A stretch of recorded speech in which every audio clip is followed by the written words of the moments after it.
La desaparición de personas es parte de la catástrofe social que vive actualmente en nuestro país, siendo que miles de familias deben vivir el drama de la desaparición de su o sus parientes en manos de criminales. La magnitud de este fenómeno en la última década ha develado la crisis de derechos humanos y las formas de una nueva gobernabilidad gestada en la violencia, expresada en voz de los cientos de familiares que recorren el país buscando y exhumando cuerpos en búsqueda de sus familiares. Este flagelo, aseguran expertos, orilló a la creación y articulación de organizaciones, instituciones gubernamentales, formación de académicos y especialistas, que junto a organismos internacionales de derechos humanos, gestionan los reclamos en nuestro país ante el fenómeno de la desaparición en México, puesto que el reclamo ¿dónde están?, de madres y familiares no siempre ha sido escuchado, ni ellas tampoco han sido siempre acompañadas por las autoridades en sus búsquedas de justicia ante un desolador escenario de miles de personas desaparecidas y los constantes hallazgos de fosas clandestinas en México, que han caracterizado un periodo de violencia extrema que muestra la profunda crisis humanitaria en que se encuentra México. Buenas noches. En nuestro programa de hoy analizamos, lamentablemente, el fenómeno y el aumento de la desaparición de personas en nuestro país, una de las más duras realidades de la catástrofe en que se desenvuelve nuestro presente. La magnitud de la crisis se ha evidenciado en las cifras, pero también en la denuncia por parte de los familiares de las víctimas. Para nuestra conversación de hoy contamos con un panel de opinión inmejorable. Están con nosotros Cecilia Flores, activista, fundadora y líder del colectivo Madres Buscadoras de Sonora. Ella ha encontrado a más de 1,300 personas en fosas clandestinas y continúa en búsqueda de sus hijos. Encabeza además a cientos de personas en brigadas de búsqueda en diversos puntos de la República. Cecilia, bienvenida. Gracias por acceder a colaborar en nuestro programa. Hola, muy buenas tardes. Pues muchas gracias a ustedes por invitarme a este evento con ustedes, pues, a hablar un poquito de nuestros desaparecidos, de un tema tan sensible, que es un tema que nadie quiere tocar, ¿verdad? Pero que es importante que la gente siga mirando y siga escuchando de palabra de las madres, la verdad que se vive en el país. Muchas gracias, Cecilia.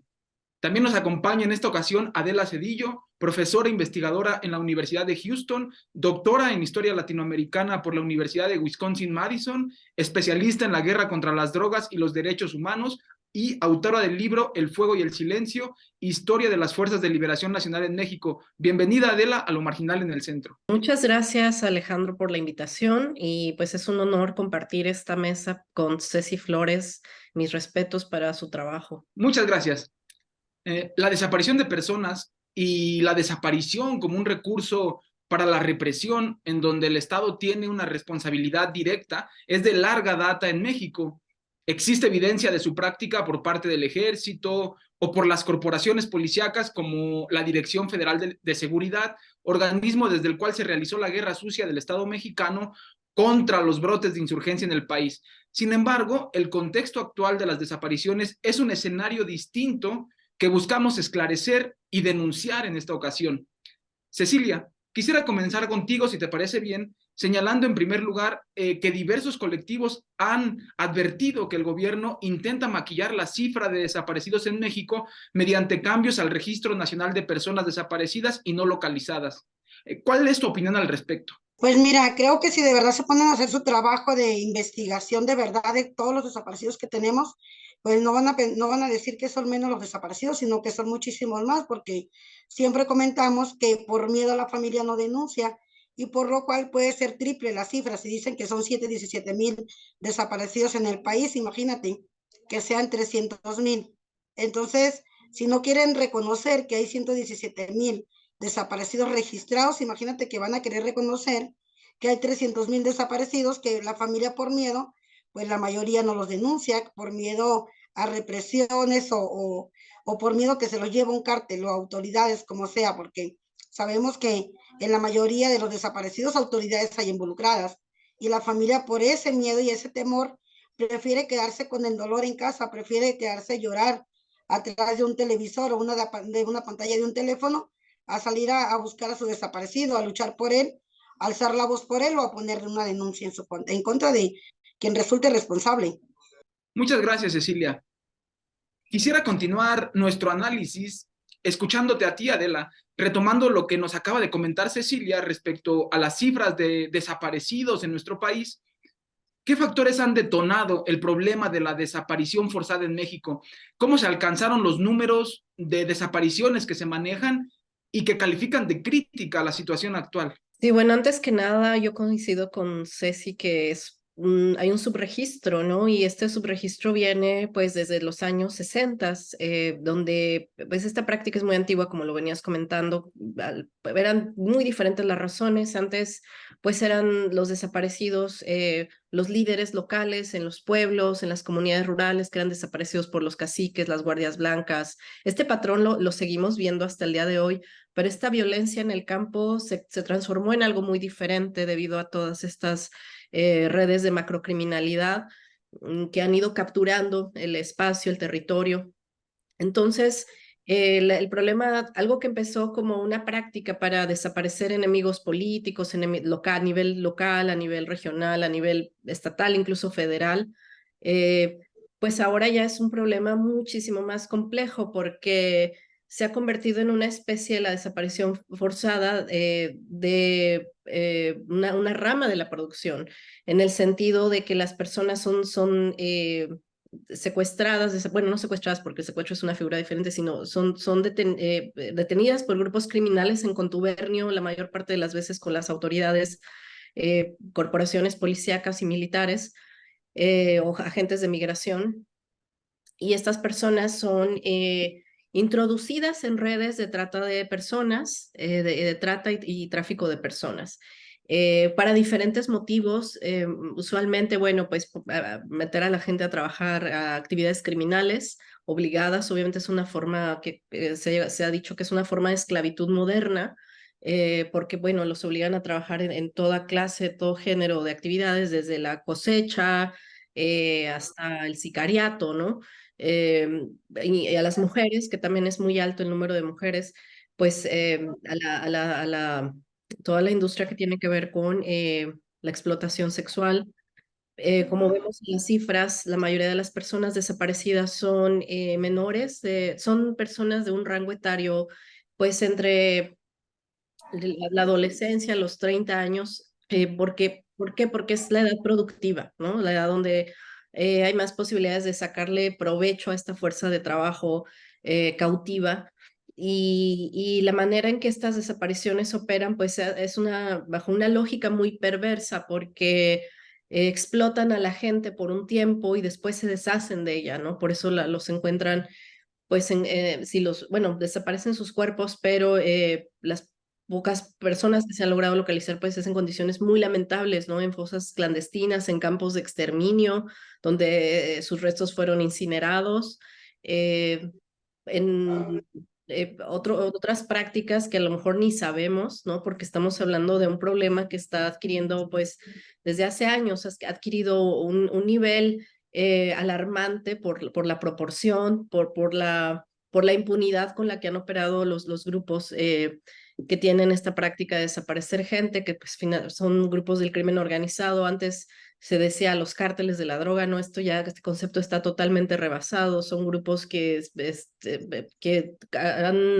se han especializado en todas las actividades criminales posibles, piratería, cobro de derecho de piso, extorsión, secuestro, tráfico de personas, trata de personas, todo el robo de combustible, toda la criminalidad está en sus manos, ¿no? Pero esto siempre pasa por el contubernio con las autoridades, o sea, hay una alianza estructural entre estos grupos criminales y las autoridades de diferentes niveles de gobierno, con una tasa de impunidad pues casi absoluta, ¿no? Entonces, pues sí es una crisis humanitaria, sí es un problema al que ha faltado voluntad política y sobre todo constatamos dolorosamente que nuestro aparato, nuestro sistema de impartición de justicia está totalmente corrompido, pues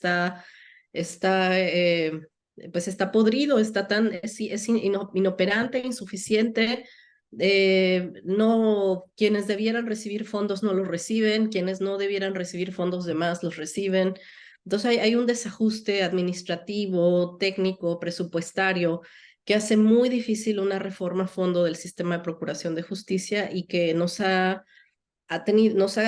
tiene atrapados en este laberinto de una práctica creciente, un número creciente de desapariciones que no son sancionadas, a las que no se les pone un límite, no hay un castigo para los culpables. Entonces, esta impunidad también ha permitido la proliferación, ¿no?, de estas redes macrocriminales, y con un costo muy alto para la sociedad mexicana, porque son civiles inocentes, gente que no tiene nada que ver con el crimen organizado, quienes son secuestrados, capturados sistemáticamente para insertarlos en este circuito perverso de la desaparición forzada. Gracias, Adela. Ambas intervenciones dibujan muy bien tanto las dimensiones del problema que estamos enfrentando, así como sus causas más importantes, sus causas más hondas. Cecilia, en tu opinión, ¿qué está y qué no está haciendo el gobierno de México para combatir la crisis de desaparecidos? ¿Cuáles son las demandas de los colectivos, de los familiares de las víctimas de desapariciones al gobierno de México? Pues lo que siempre pedimos es que hagan su trabajo en búsqueda de investigación, ya que lamentablemente nosotras, sin la tecnología, la herramienta y los recursos que ellos tienen, lo hacemos por amor a nuestro desaparecido y con más resultados que ellos mismos. Pero creo que ellos son los que deberían de hacerlo porque ellos escogieron ese lugar que tienen, ese trabajo, porque es su trabajo, es su obligación. Pero sin embargo no lo están haciendo y lo que exigimos siempre es que hagan su trabajo. Si ellos de verdad hicieran su trabajo en búsqueda de investigación, no hubiera desaparecidos. Y también, pues también nosotros las familias tenemos que aportar algo para que esto suceda, porque si nosotros como familia no luchamos por nuestros desaparecidos, no los empujamos haciendo la denuncia, alzando la voz, pues nosotros decimos hacer una marcha y convocarnos entre víctimas para alzar la voz por todos los desaparecidos, pues no se dan cuenta que la magnitud del problema, porque no lo quieren ver, porque ellos a través de un escritorio quieren resolver una problemática que no se puede resolver en un escritorio, tienes que salir a luchar, a alzar la voz por eso. Entonces yo creo que eso es lo que exigimos todos, que de verdad las autoridades hagan su trabajo. Muchas gracias. Quisiera continuar contigo, Adela, terminar el programa contigo respondiendo las mismas preguntas. Primero, ¿cuáles son a tu juicio las acciones que el gobierno de México está llevando a cabo para abordar la crisis de desapariciones y cuáles son las áreas en las que no está interviniendo absolutamente? Y en segundo lugar, ¿cuáles son las peticiones, como ya decía Cecilia, específicas de los colectivos de familiares de víctimas de desapariciones que le están haciendo al gobierno en estos momentos? Sí, bueno, lo primero es que hay que decir que sí se han creado mecanismos, pero siempre ha sido por presión de la sociedad civil, de los colectivos de víctimas y sus representantes en organismos de derechos humanos. No ha sido una iniciativa del gobierno, es algo que se le ha arrancado al gobierno con años de lucha, décadas de lucha, con sangre, sudor y lágrimas. No es una concesión del gobierno, pero gracias a esa lucha tenemos una ley contra la desaparición, tenemos una Comisión Nacional de Búsqueda, tenemos un Registro Nacional de Personas Desaparecidas y no localizadas, tenemos un protocolo homologado de búsqueda. O sea, sí se han creado mecanismos necesarios para afrontar esta crisis, pero no han sido suficientes. ¿Por qué? Por una falta de cooperación interinstitucional. La Fiscalía General de la República y las fiscalías locales pues son un desastre, ¿no? No cooperan, no mandan la información, mandan la información incompleta, con errores. Entonces administrativamente ha sido caótico, ha sido un problema de negligencia administrativa grave que no se resuelve. Por otro lado, está la cuestión del presupuesto, ¿no? Las comisiones nacionales, las comisiones de búsqueda, las locales, pues no reciben los recursos que necesitan para operar. Incluso la Comisión Nacional de Búsqueda, que pues a mi juicio ha sido una de las que ha obtenido más logros, más avances, ¿no? Aún así se ha quedado muy corta por esta falta de presupuesto. El gobierno muy injustamente, bueno, el presidente, ¿no? Pues se lanzó a atacar a la excomisionada. Y bueno, ahí el presidente siempre quiere tener la última palabra, ¿no? Y esto es muy problemático porque no hay una independencia de poderes, ¿no? No hay una... las personas que incluso que trabajan para el gobierno, pues no tienen, se sienta este precedente, ¿no? De que el presidente va a intervenir en sus funciones, ¿no? Que lo cual es muy problemático. Y como decía Ceci, pues las demandas son muy claras, muy concretas. Pues primero que haya una transparencia absoluta en los registros, que se le permita a las familias el acceso a toda la información disponible, que haya búsqueda en vida, porque el gobierno, pues en general han priorizado la búsqueda de restos, cuando las familias han solicitado, miren, hay estas posibilidades de búsqueda en vida, ¿por qué no se utiliza la inteligencia, ¿no? O sea, México recibe la tecnología para el espionaje y tal de potencias avanzadas y sin embargo cuando se trata acá de investigar a los criminales nadie sabe nada, o sea, eso no es posible con la tecnología existente, no es posible no saber dónde tienen a la gente detenida, desaparecida.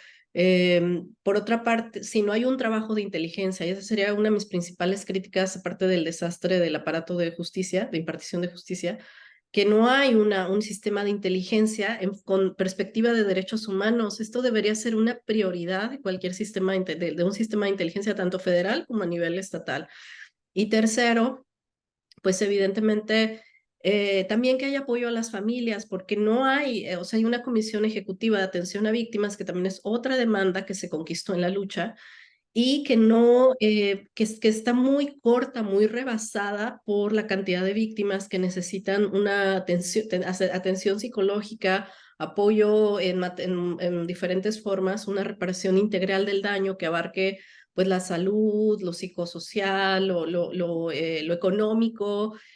Muchas familias han perdido todo en la búsqueda, han empeñado todo, han vendido todo para poder financiar su búsqueda. Entonces, el maltrato a las víctimas ha sido como una de las peores injusticias, ¿no? Considerando la gravedad de la crisis, que es una crisis humanitaria de asesinados y desaparecidos, porque como se ha demostrado sistemáticamente, la mayoría de estas personas son inocentes, o sea, no es gente que, como se divulgaba en sexenios anteriores, ay, en algo se metieron, no, estamos hablando de civiles que no tienen nada que ver con ningún crimen, con nada, y que son víctimas de estos crímenes terribles, ¿no? Violaciones gravísimas a los derechos humanos, probablemente, potencialmente, algunos pueden ser considerados crímenes de lesa humanidad, y no hay una respuesta oficial a la altura de estos acontecimientos. Entonces creo que las demandas son claras, creo que el gobierno se ha quedado muy corto, ha habido algunas buenas intenciones, ha habido gente que ha tratado de hacer su trabajo lo mejor posible, pero con muchos obstáculos y sin los recursos necesarios. Muchas gracias, Adela. Finalmente, en México, la forma con que se ha pretendido atender los crímenes cometidos por el Estado mexicano y la violencia en el país ha fracasado estrepitosamente, muy rápido, y terminó con su clausura por falta de voluntad política, por las presiones del Estado y por presuntos desvíos de fondos públicos. Es perentorio, como aquí mismo estamos diciendo, crear mecanismos e instituciones con la voluntad política suficiente para esclarecer los crímenes e impartir justicia. Ya lo hemos dicho en este programa, ya lo han dicho las panelistas en este programa, para lograr la justicia social, primero es necesario lograr la justicia a secas. Eso es todo por hoy. Muchas gracias, Cecilia. Muchas gracias, Adela. Gracias. Agradezco nuevamente a nuestras invitadas y a nuestra audiencia por su participación y apoyo continuo. Creo que ha sido una discusión valiosa y esencial sobre temas cruciales para nuestro país en estos momentos. Nos vemos en próximas emisiones de Lo Marginal en el Centro. Muchas gracias.